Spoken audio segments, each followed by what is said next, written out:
Alright, I'm back with another spooky video. I'm not watching a whole horror movie, and I love dead meat, so I'm going to be watching a dead meat recap on Scream. And I don't know if I can choose like my favorite horror movie franchise, but one of my favorites is Scream.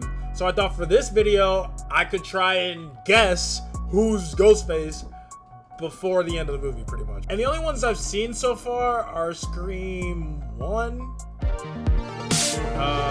and then the new ones, so Scream 1 and 5 and 6. So for this one, I'm gonna go with Scream 2. A lot of people say it's the next best one, so after Scream 1. Here we go! I'm locked in. I'm telling you I'm going to guess Ghostface. Welcome to the Kill Count, where we tally up the victims in all our favorite horror movies. I'm James A. Janice, and today we're looking at... I love like those like horror mystery movies. Not even... Well... I guess I just like mystery movies because I really like, what is it called? Glass Onion, Knives Out. I like those Knives Out type movies. And Scream is like kind of like that. I never found Scream to be that horror filled. Like, Scream 2, released in 1997. With I the love first being a Scream murder runaway mystery. hit, Dimension Films was eager for a sequel. Luckily, screenwriter Kevin Williamson already had an outline for one. As a horror fan, he knew sequels were common, even if they had a reputation of being bad. With most of the script developed before the first film had left theaters, Scream 2 quickly entered production and was released less than a year after the original. Scream 2 follows Sydney into college, where she's targeted by a copycat Ghostface. With an extra $10 million for the budget, the sequel features big-name stars and even bigger set pieces. Every actress in town wanted to come into this, the second part of this series. The crew was equally eager to return, from the casting director down to the prop master. Cast and crew frequently called the set a family, led by their returning director daddy, Wes Craven. Production was rushed though, and faced constant rewrites on the fly. Look at all these script versions, jeez. Some were done without Williamson, since he was busy showrunning Dawson's Creek. These stressful on-set revisions were made because the original script leaked onto the internet. That pissed off Craven. do you know how much you had to have fucked up? Like a leak today, like, I guess like it happens. Like, motherfuckers gonna find a way. But back 1997, you must have fucking posted that shit. That's not even a leak. Been so bad, he sounded like me getting annoyed during a live stream. All of you little fuckers out there that think that's really cute, you fucking ruined our next 3 months. Despite the messy script caused by all the shifting plot points, there are a lot of fans who call Scream 2 their favorite Scream. I'm the opposite. It's probably my least favorite of the series. But thankfully, there ain't no such thing as a bad Scream. Scream 2 just feels the most drawn out to me, and the most repetitive when compared to the first one. Which, yes, I know is partly the point, but after a while, it starts to feel like when they did another trench run in Force Awakens. It also has some specific scenes that bother me. I can't let them go. But the movie's strengths are hella strong, like a lot of its new or promoted characters. It also introduces Stab, the fictional movie within a movie that allowed Williamson to get extra sequel-sized meta. The Stab movies become a runner in Scream, which is great. We wind up with a franchise within a franchise. Best of all, though, is the evolution of the three main characters and the individual relationships between each of them. Sidney Prescott in particular continues to make a case for my favorite character in all of horror. Here, she's the final girl who knows she's living through a sequel, bringing a perfect combination of vulnerability and resolve. Stop treating me like glass, Dewey. I'm not gonna break. Of course, the triad of her, Gal, and Dewey only works if everyone excels at their parts, and David Arquette and Courtney Cox continue to find fun folds in their characters. Wes Craven gets a lot of credit for crafting good scares, but... Was Scream like the first to do, not like meta humor, but like you know how in the movies they reference horror movies like they're not in a horror movie? Is Scream like the first to do that? He and the actors deserve just as much acclaim for these wonderful performances. They really bring an energy to their performances, just like today's sponsor, AG1 Why he kind of swole? Hold on. Few sequels surpass the quality of the original, but maybe this one can surpass the quantity of kills. Let's find out and get to them. The movie begins like the first one, with a 90s actress about to watch a scary movie. Since we can't bury more Barrymores, Scream 2 brings in Jada Pinkett as college student Maureen. She and her boyfriend Phil are at the now-closed Rialto Theater in Pasadena, previously seen on the kill count in a dream scene in Nightmare 4. This place is getting Billy Castle up in this bitch. Red Right Hand plays as the crowd goes fucking nuts, like this were a midnight premiere at the Southgate MJR in the mid-2000s. They're here to watch Stab, an in-universe... Do you know how like crazy it would be to live through a Scream movie, like in real life, and then like the motherfucker who tries to kill you, that face becomes iconic and you see it all the. I guess that's the fucking point of Scream. Is this nigga serious? He's on to nothing. Slasher based on the Woodsboro murders in the first film. It's a true story. All these kids got killed a couple years ago in California. But it's not just based on the events of Scream, it's shot like the OG Scream 2, except this psychosexual shower shot. You get more TNA when you have Heather Graham playing Fakesy Becker. Audiences would have just seen her in Boogie Nights a few months prior. Later, in Scream 4, we'll see Robert Rodriguez credited as Stab's director, but despite a popular misconception, these scenes were still directed by Wes Craven. Phil heads to the bathroom where he can't get a dick in thanks to all the ghost faces. Before he can get a poopin' duet going in the stall, he hears some weird noises next door. Is that a little kid voice? What the fuck? In a frankly kind of stupid kill, he puts his ear right up to the nasty ass stall wall, then gets stabbed in the head by a knife strong and long enough to puncture through. Now Phil's cold and he is scared, lying dying on the floor. Wait, I'm not even focused on, okay. Who have we got? We got introduced to the couple, and I think that's it so far. Ghostface, secret knife agent, dun dun dun. Phil's death might be meta commentary on the whole black character dies first in a horror movie stereotype, but I've got a note, at least in kill count movies, I haven't seen that trope very often. The killer takes Phil's place next to Maureen, who's too scared of Casey's meta murder to notice the change in screamery. Some shoulder blood finally catches her attention, then a blade catches her in the gut. It's unnoticed by the theater goers who are screaming their damn lungs out. God, did someone slip Coke in the Coke? Or the Pepsi, sorry. They make it mighty clear that it's Pepsi. In any case, this theater is ridiculously over the top, but it's portrayed earnestly enough to keep this horrifying instead of corny. Maureen doesn't die until after she's climbed on stage like someone's got her name in their fucking mouth. The patrons finally realize something's wrong when she gives out a banshee scream.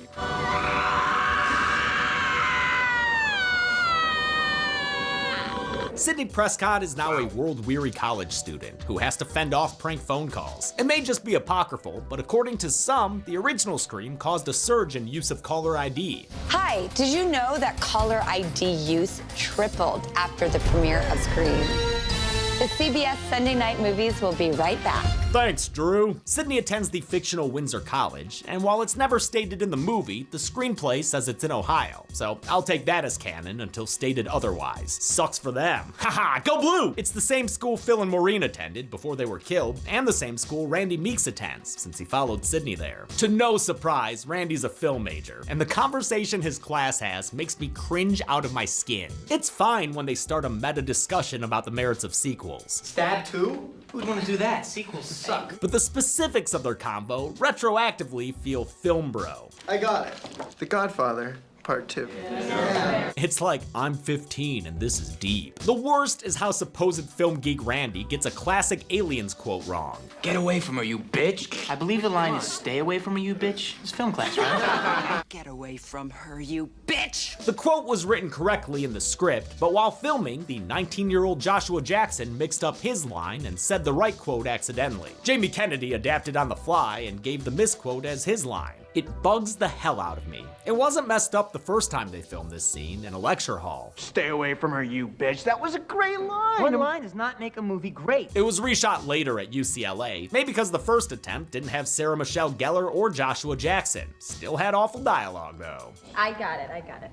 Friday the 13th, part 20. Gellar plays Cece Cooper, a fellow film student, alongside Mickey Altieri, played by Timothy Oliphant. Sid's friend group also includes her roommate Hallie and her new boyfriend Derek. Randy's not a fan of Derek. Wonder why. Well, maybe you'd stand a better chance if you didn't randomly talk in a British accent, Randy. A lot of shit happens at the movies. People get robbed, shot, maimed, murdered. Multiplex is just a very dangerous place to be these days. No one knows why Jamie Kennedy did that. He just did that in the take. He just did that in a take. The media storm over the movie theater murders prompts the return of Hurricane Gale Weathers, Highlights Edition. She's chasing numbers again after writing a successful book about the Woodsboro murders. She has a new cameraman, Joel, whom she berates like he were another Kenny. Her ire even extends to the local press, like reporter Debbie Salt. Begin quote. Great. Your flattering remarks are both desperate and obvious. End quote. I love the person in the background going, ouch! Ouch! Gail tries to score an impromptu exclusive between Sydney and an old, not quite friend, Cotton Weary, her mother Maureen's illicit lover, who was wrongfully imprisoned for her murder. Sydney saw him earlier being interviewed by screenwriter Kevin Williamson in a cameo. The exclusive ends in a familiar way for these ladies. Did you get that on film? Yes, I got that on film. Scream 2 may be the most serious of the franchise, but it still has plenty of funny moments. This one came from actors Elise Neal and Dwayne Martin ad-libbing. When I ad-libbed that, you know, and I was mad at Dwayne that day because he said it right after me trying to steal my shine. And like, how are you gonna repeat it? Then they wanted it. So I was like, man, I came up with that. Trying to, like, you know, come in on my part. Gail takes a stroll to clear her head and runs into Dewey, who's flown out to keep an eye on Sid. Poor guy's got a limp because of a severed nerve from that stab to the back. He's not keen to rekindle a romance with Gail, since she talked a bit of shit about him in her book. Page 41.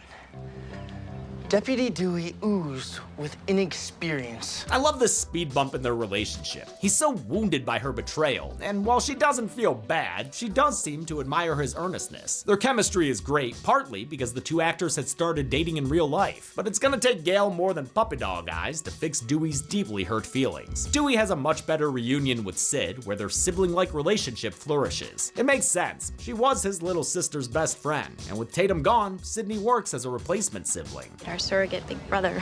The scene also introduces Dewey's theme, a musical leitmotif that perfectly suits his character. I sadly don't get to talk about music a lot on the kill count, because playing clips with music is an easy way to get copyright claims. Marco Beltrami's work is important to the Scream series though. The original film was the first feature-length score he composed, and he'd worked with Craven 6 more times, including on Screams 2, 3, and 4. I love his Morricone-inspired work in Scream, and the haunting choral voices of Sidney's lament. But Dewey's theme was not one of his pieces. It was originally composed by Hans Zimmer for the 1996 film Broken Arrow. Sydney gets invited to a sorority mixer by a pair of Stepford sister wives, Lois and Murphy. They're played by a pre-Arrested Development Portia de Rossi and Rebecca Gayheart, who would wind up in the Scream-esque urban legend the next year. Despite Sid's reluctance, Hallie drags her along for a night out with these super friendly sisters. Sydney, you made it. Hi. No, I really mean that. Hi. She really means that. Hi. This party features Everclear and Matthew Lillard in the background. He had dropped by to visit Nev Campbell on set, right before the two briefly dated. Not at the party is Randy's classmate Cece, who's sober-sitting the sorority house while her sisters rage. She's played by Buffy herself, Sarah Michelle Gellar, who had just finished filming the Williamson-penned I Know What You Did Last Summer. It doesn't take long for her to get a threatening phone call. Look, do you want to leave a message for someone? Do you want to die tonight, Cece? Yo, am I the only one who, like, kind of found Ghostface funny sometimes?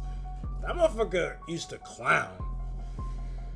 What do you want? Do you want to die? Like, what kind of answer is that? Do you want to die tonight? If someone's outside, but it's just Donnie, a fellow sister played by a young Marisol Nichols. Last seen on the kill count in Spiral, getting a steamy facial. Oh, sorry, phrasing. Donnie leaves the door open, letting a ghost face in, so Cece is soon attacked by a killer with cruel intentions. He Scooby-Doo chases her upstairs, getting all sorts of shit thrown at him, including a bike. Ultimately, she gets thrown through a glass door and stabbed in the back. Ghostface then tosses Cece over the balcony, and Daphne goes splatney on the pavement below. News of the murder reaches the mixer, and the partygoers leave to check out the crime scene, including the greatest extra of all time. God, I love that guy. Look at his stupid face. Whoa! The crowd also includes this good boy, whom it looks like Liev Schreiber brought to set and insisted be in the picture. Why can't he just walk down the steps? Can he hit a mark?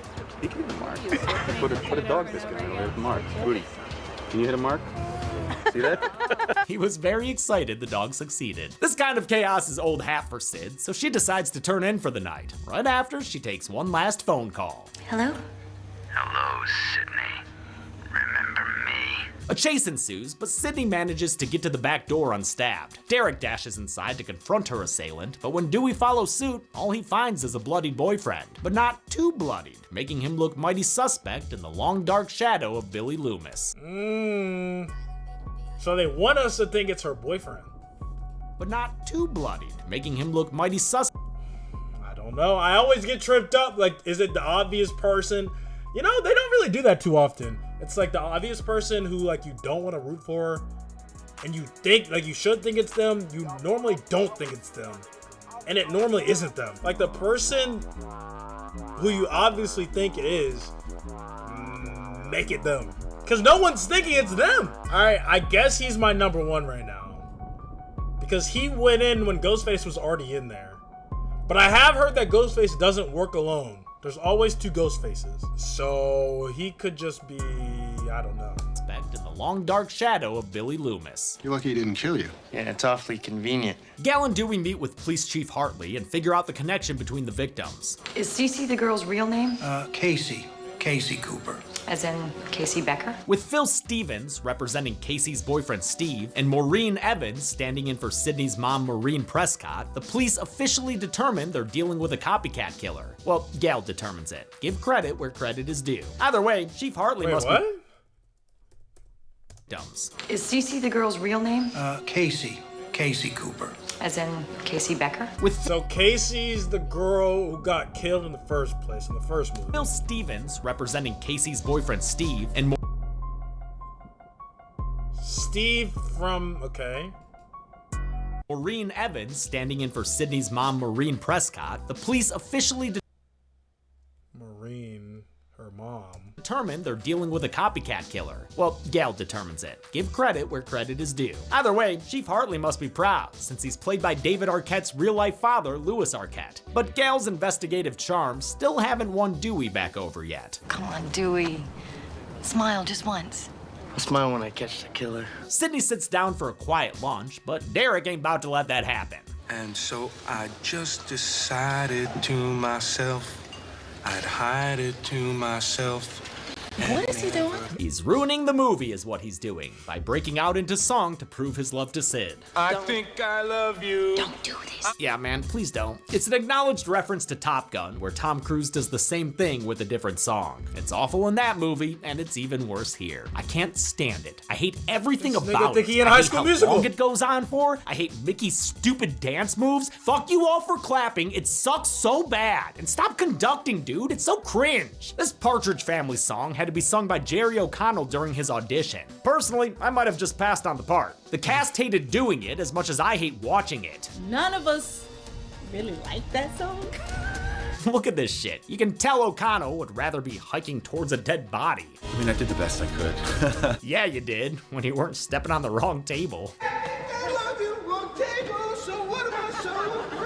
At the end of this garbage, Derek gives Sid his fraternity letters, which they say is a frat faux pas. I don't know if that's real or not. It's all Greek to me. With that cafe-tastrophe over, we check in with Randy and Dewdrop, who's drinking a milkshake just like he had his little ice cream cone in the original. Dewey the Dairy Fan. The two watch a scene from Stab on TV, where Billy Loomis is played by Luke Wilson. I guess because of Bottle Rocket? I love how they recreate the hilarious end to that scene.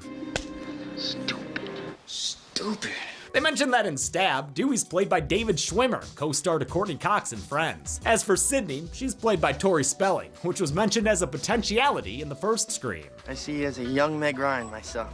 Thanks, Dewey. With my luck, they'd cast Tori Spelling. Randy once again explains the rules of a horror movie, but this time as they specifically pertain to sequels. Number one, the body count. He eerily looks like Stu Macher, the OG Ghostface. I'm not saying it's him, but it's all vibes. I got him and the boyfriend. Count is always bigger. Number two, the death scenes are always much more elaborate. More blood, more gore. As always, David Arquette is hilarious in how specific and unique his acting is. Maybe you are a suspect. Well, if I'm a suspect, you're a suspect. Do you have a point?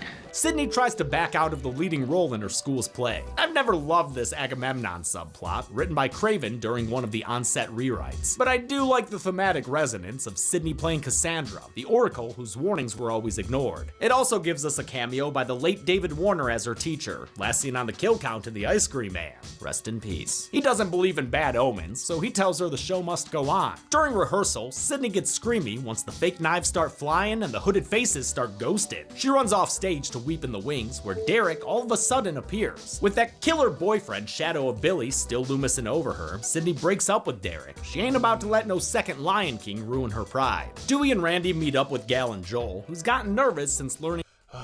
Okay, so I still got the boyfriend and then that guy who did the talk about the horror movies. That Kenny was killed. The specifics don't really matter to him. Gutted slash the guy ain't in the union no more. He leaves to grab a coffee and the others get a phone call. I'm not interrupting anything, am I? You three look deep in thought. It sounds like the killer is watching them, so Randy stays on the line while Dewey and Gale assault every student with a cell phone on the diag. The quad. Windsor College was played by Agnes Scott, a private women's college in metro Atlanta. It provided most of the exterior and interior locations. Beautiful campus. Ghostface teases Randy and says he'll always be the geeky supporting character, never the MC. It could still be him. Ghostface never works alone, so Ghostface could just be giving him a call, and then he's playing with it. Unfortunately for Randy, the call is coming from inside the news van, and no one hears him struggling over these b-boys blaring Cottonmouth Kings. I listened to an embarrassing amount of My fault. Oh my god, damn. Okay, I'm 0 for 1. It's alright. Kings, and was kind of excited to find a music video of theirs on the Scream 2 Blu-ray. By the time Gal and Dewey find him, Randy's become the first legacy character to die. Poor little hot dog got ketchup to death. Yeah, let it out, Gal. Don't relish in it. Sydney gets a threatening instant message in the library, scrambling her security detail, Officers Andrews and Richards. Their names are taken after the kid actors in Halloween, Brian Andrews and Kyle Richards. They do a shithouse job, leaving Sid alone so she can get jumped by Cotton Weary. He's eager to step into the spotlight by doing a talk show sit-down with her. We're talking prime time. Who is he again? I forget who this guy is. I don't know. I'm Sid, you, me, and Diane Sawyer. Understandably, she refuses. Also understandably, Cotton's gotten a little weary of being labeled the bad guy. I mean, come on, Cindy, you dragged my name through the mud. Everybody thinks I'm some kind of psycho killer, and all I'm asking back for up! is a fucking Diane Sawyer interview to maybe get my side of the story straight. He just wants everything illuminated. I love how Cotton Weary was brought back for Scream 2. He was just a throwaway character in the first film, and we never thought we'd see live again. We lucked out that Liev Schreiber was cast for this single shot of him in Scream 1. All I had to do was... he was falsely accused or something. I remember. Okay. Get out of a car and walk up a flight of stairs. It was one of the easiest jobs I've ever this is Sabretooth too, from X-Men. done. Cotton's so interesting, an awkward guy who's been profoundly affected by being wrongly accused. I love how he has a decent point here, but is way too aggro explaining it. It gets him arrested, but he's released due to lack of evidence. Sydney doesn't know who to trust anymore, since after all, Everybody's a suspect! except Randy, because he's dead. In fact, his death prompts Joel to be the smartest horror movie character ever. Not wanting to go the way of Kenny, he straight up leaves the movie, which was an idea Dwayne Martin had and pitched to Craven. He goes, how would you leave? I said, cab. He said, you want to leave by taxi? I said, yeah. He said, all right. And that's exactly what he does. Randy's death also hits Gale like hell, causing her to verbally lick Debbie Salt. Salt's been around seasoning some scenes, and even casting suspicions towards the story-seeking Gale. Well, it just seems to me that if the killer is repeating what happened in Woodsboro, it's quite possible that the killer could be from Woodsboro. But at this point, Gale wants to do the right thing without any regard for ratings. I just want to find this fucker. I really do. That finally wins over Dewey, and the two take Joel's footage to the film school to try to find a ghost face in the grassy knoll. All right, let me. I need to cleanse my thoughts. I really have no idea who it could be. All movies get them hot and heavy with each other, but they take a break when, hey, they take a break, Dewey, when they realize someone spliced the live feed into the footage they're watching. It ain't Tyler Durden in the projection booth. It's a non-union editing Ghostface, motherfucker! In the ensuing awesome chase scene, which is always a highlight of Screams, Dewey ends up in a soundproof booth where he's stabbed in the back once again. Damn, bro can't catch a break! Helplessly, and then Ghostface pulls his classic disappearing act. When Gal runs into a bloodied Cotton in the hallway, she's convinced she's found the killer. She even lets Debbie Salt in on the scoop. Oh my god, I don't want to say it's him. I'm not falling for this. I'm not falling for it. The killer is Cotton fucking Weary. Cotton Really?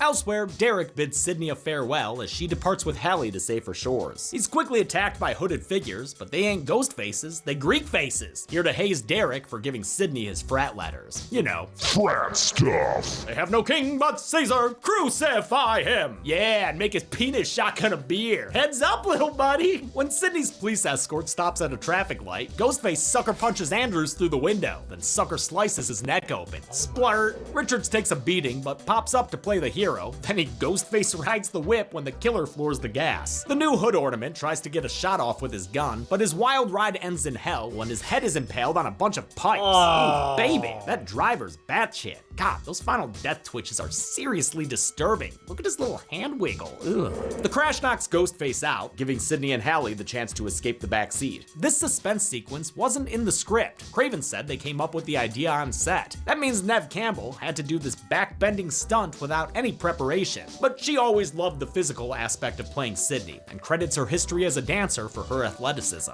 Sid nearly unmasks the killer, but has to abort the mission when she slips out a little toot. I still think it's dumb she doesn't do it, and she does too after she and Hallie escape down the street. She runs back to fix the mistake, only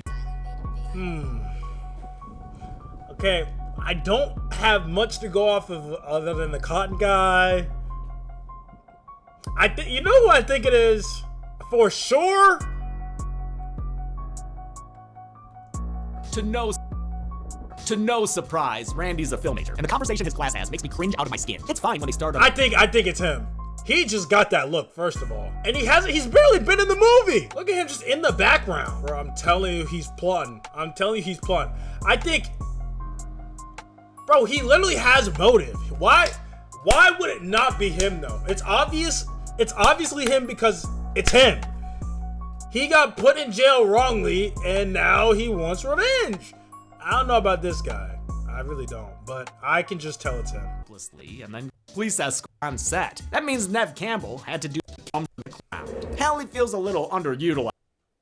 Stabs to death in front of Snow on the street. I still think it's dumb she doesn't do it, and she does too after she and Hallie escape down the street. She runs back to fix the mistake, only to find that the fender-bending Phantom ain't in the car no mo. Instead, he's right behind a clueless Hallie. What?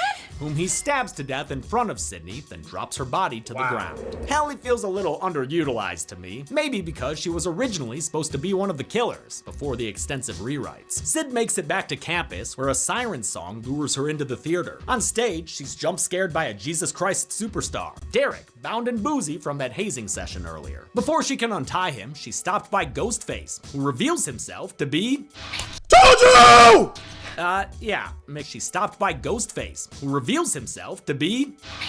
yeah, Mickey. Surprise, Sydney. I mean, I guess, but... Oh! Mickey Loomis, right? I feel like I've heard that name before. Yo, I just joked the band director. I got a brand new saxophone.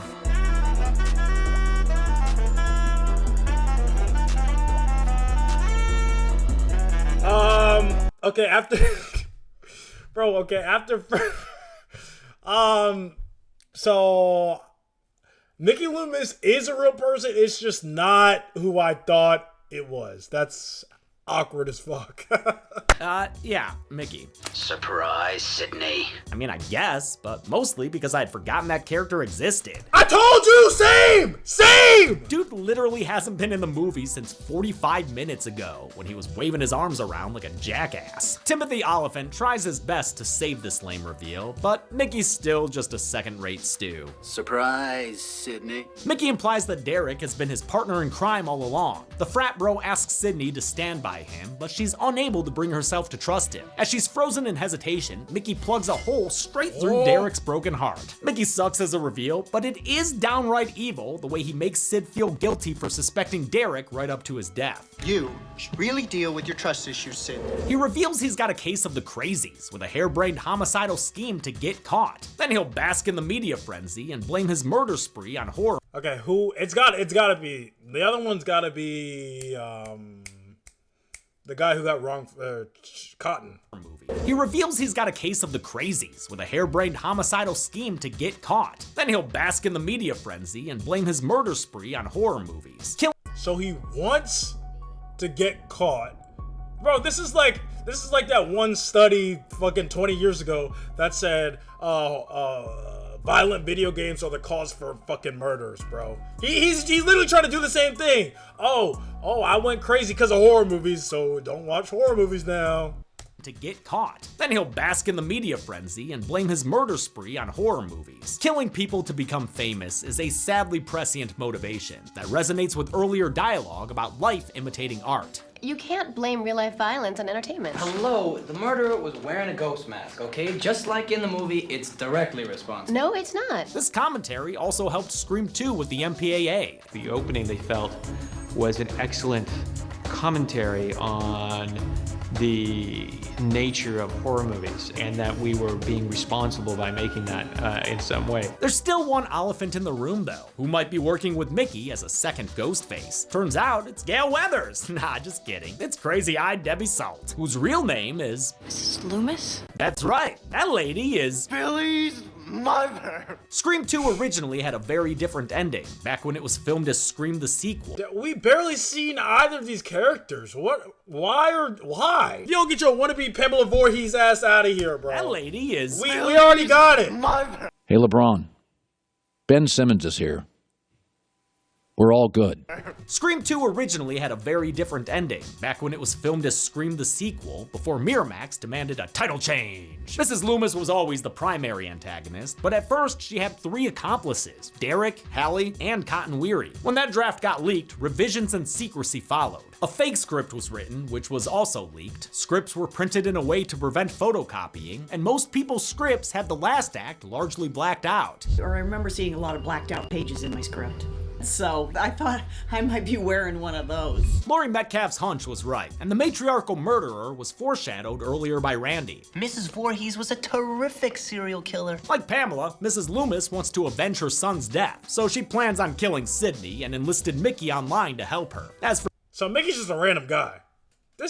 He's just a random nut. For Mickey's plan, she knows it's dumb as shit, so she turns on him and shoots the loose end. The psycho cinephile lets off a shot that hits Gale in the tum-tum. Oh! He stage dives into the theater pit for pretty much the rest of the movie. Unlike Mickey, Mrs. Loomis is a great Ghostface reveal, especially because Laurie Metcalf of the movie. I mean, she was barely in the movie.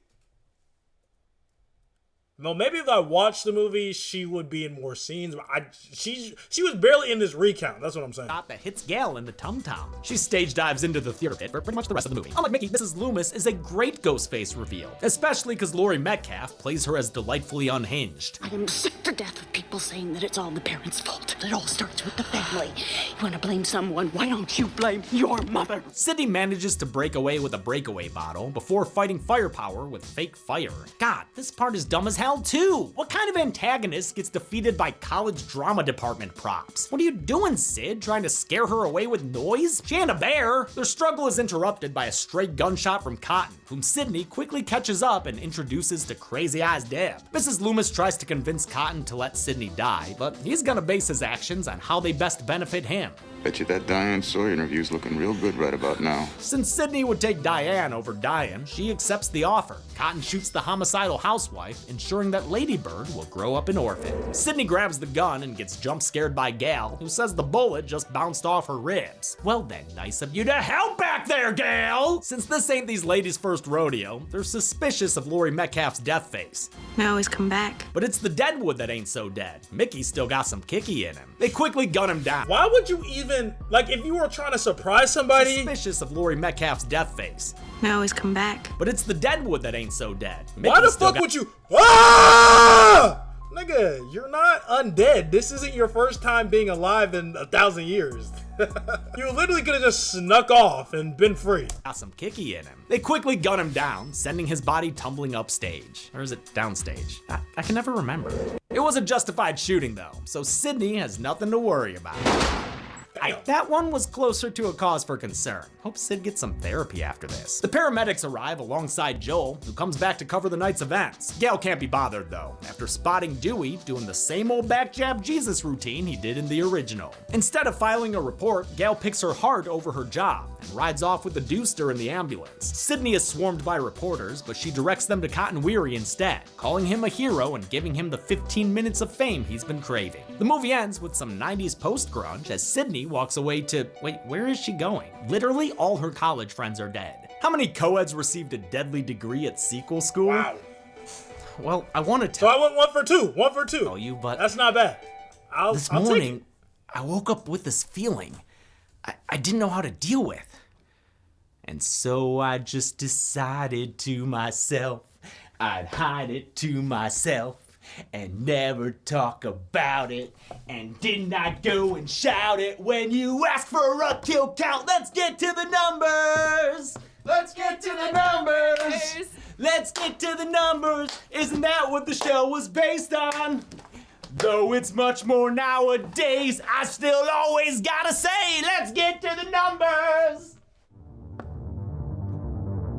10 people died in Scream 2, with the victims 6 men and 4 women, giving us these sequel slices of pie. Sure enough, Randy was right. The second installment had more kills than the first, 3 more. With a runtime of 120 minutes, that gave us a kill on average every 12 minutes flat. 1 for 2 ain't bad. I'll take that. Hey man, appreciate y'all watching the video. Hope you enjoyed, and I'll catch y'all in our next one. See ya.